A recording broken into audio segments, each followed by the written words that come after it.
Magandang hapon mga ka-happy hour.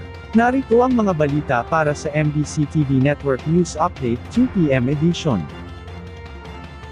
Sa DZRH Exclusive, abogadong nagnotaryo sa counter affidavit ni Alice Guo, kinumpirmang nakita niya ng personal si Guo. Sa eksklusibong interview ng 2x2 kay Attorney Elmer Galicia, ang abogadong nagnotaryo sa counter affidavit ni dismissed Bamban Tarlac Mayor Alice Guo, ikinwento niya kung paano niya nakita ng personal si Guo noong isang linggo. Ano po yun mag-aalas 7 po yata yun ng gabi ng August 14. August 14, Wednesday. Wednesday last week. Last week lang. Wednesday po yun. Okay. Sa totoo lang po, ako po bilang nagsilbi rin naman po ako sa mga mayor, may paggalang po ako sa kanila. Hindi ko naman po kaya utusang baka nga dito. Hindi ko po nga ikaw. Hindi ko naman po kayang gawin yun. Kahit naman po sinong ordinaryong taong katulad natin, hindi ko po pwedeng sabihin, baka nga rito, ipakita mo nga sa akin na katunayang ikaw talaga yan. Opo. So paano po nangyari? Opo.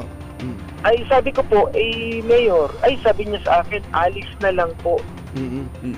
Pasensya na po kayo, attorney, wala na po akong malapitan.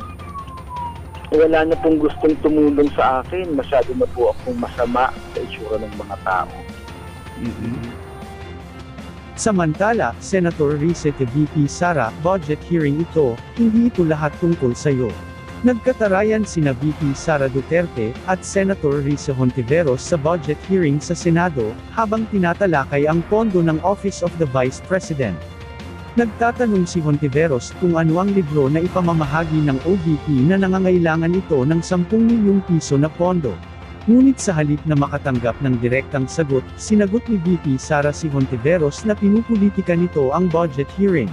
Matapos ang palitan ng sagot, pumagitna na si Senator Grace Poe, chairman ng Senate Committee on Finance dahil tumataas na ang tensyon sa pagitan ng dalawang opisyal. Bilang pahabol ni Hontiveros, sinabihan niya si VP Sara na hindi raw lagi tungkol sa kanya, at pawang pondo lamang ang pinag-uusapan sa pagdinig. At yan ang mga balita para sa MBC TV Network News Update 2 PM edition. Abangan ang mga susunod na balitaan mamaya para sa 3 PM edition.